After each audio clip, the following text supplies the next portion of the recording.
సభకు నమస్కారం అండి. ఇచ్చేసిన అధికారులకు ప్రతి గ్రామ ప్రజలందరికీ నమస్కారాలు. మీరైతే కొత్తగా వచ్చాను అంగన్వాడీ సూపర్వైజర్. నా పేరు శ్రీలక్ష్మమ్మ. అయితే ముఖ్యంగా చెప్పవలసింది ఏంటంటే, మా అంగన్వాడీ నుండి సేవలు మీకు తెలుసు. మా అంగన్వాడీ సెంటర్లోని ప్రతి ఒక్కరూ గర్భవతులు, బాలింతలు, పిల్లలు అంటే 6 సంవత్సరాల పిల్లలంతమంది గర్భవతులు, బాలింతలు ఉంటారు. ప్లస్ కిషోర బాలికలకు కూడా ఈ మధ్య మేము గుర్తిస్తున్నామండి. ఎక్కువ మరి విషయంకి వస్తే రక్తహీనతతో ఎక్కువ మంది బాధపడుతున్నారు. అది ముఖ్య ఉద్దేశంతో మనకైతే మొత్తం 11 ఐటమ్స్ ఇస్తారు. అవి మాత్రం మీరు చక్కగా ఉపయోగించాలన్నమాట. ఎవరు ఇంకా అదే పిహెచ్ఆర్ గర్భవతులు బాలింతలకు 73 పిల్లల కంటే 3 సంవత్సరాల పిల్లలకు ఉన్న గర్భవతులు బాలింతలకు ఇస్తాము. అదేంటంటే ఇంటికి తీసుకెళ్ళాక ఒక రోజులో 2 రోజుల్లో అంతమంది తినేయకుండా 50 కేజీలు ఇస్తాము. వాళ్ళకి మాత్రమే గుర్తు పెట్టండి. తర్వాత స్కూల్ పిల్లలంటే 3 సంవత్సరాలు 6 సంవత్సరాల పిల్లలకి ప్రతిరోజు అంగన్వాడీ సెంటర్ పంపించారు. ఎందుకంటే 9 నుండి సాయంత్రం 4 గంటల వరకు మా ఇద్దరు ఉంటారు. ఆయా తీసుకుని ఉంటారు.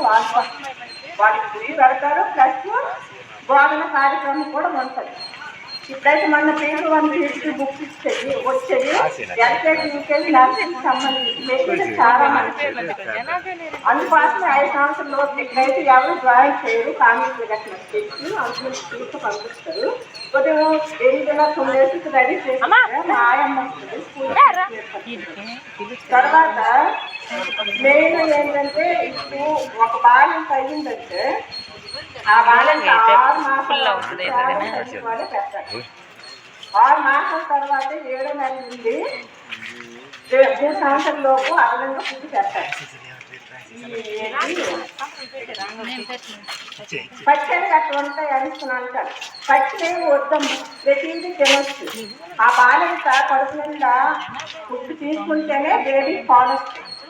బేబీ పాలు వస్తే బేబీ ఆరోగ్యంగా ఉంటారు.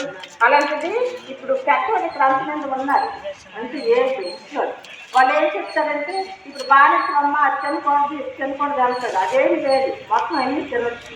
కడుపుతో ఉండేటప్పుడు ఏమైతే ఉన్నారు పౌష్టికాహారము, బాలింత అయ్యేటప్పుడు కూడా మొత్తం అన్ని తినొచ్చు. నేను పరిశుభ్రంగా ఉండాలి. పరిసరాలన్నీ పరిశుభ్రంగా ఉండాలి. పరిశుభ్రంగా ఉంటేనే ఆరోగ్యంగా ఉంటాయి. ఆరోగ్యంగా ఉంటేనే అన్ని బాగుంటాయి. అందుకోసం మనం మీ ఇచ్చిన ఫుడ్ మాత్రం వినియోగించాలి. అలాగే ప్రతి ఒక్క బేబీకి ఆధార్ కార్డు తప్పనిసరి ప్రత్యేక కదా. ఆధార్ కార్డు మాత్రం చూపించండి. తర్వాత బర్త్ సర్టిఫికేట్ కూడా, బర్త్ సర్టిఫికేట్ ఉంటేనే ఆధార్ కార్డు వస్తుంది. ఆధార్ కార్డు లేకపోతే మా దగ్గర నమోదు అవ్వడం లేదు. మా దగ్గర నమోదు అవ్వకపోతే రాదు. అది మెయిన్.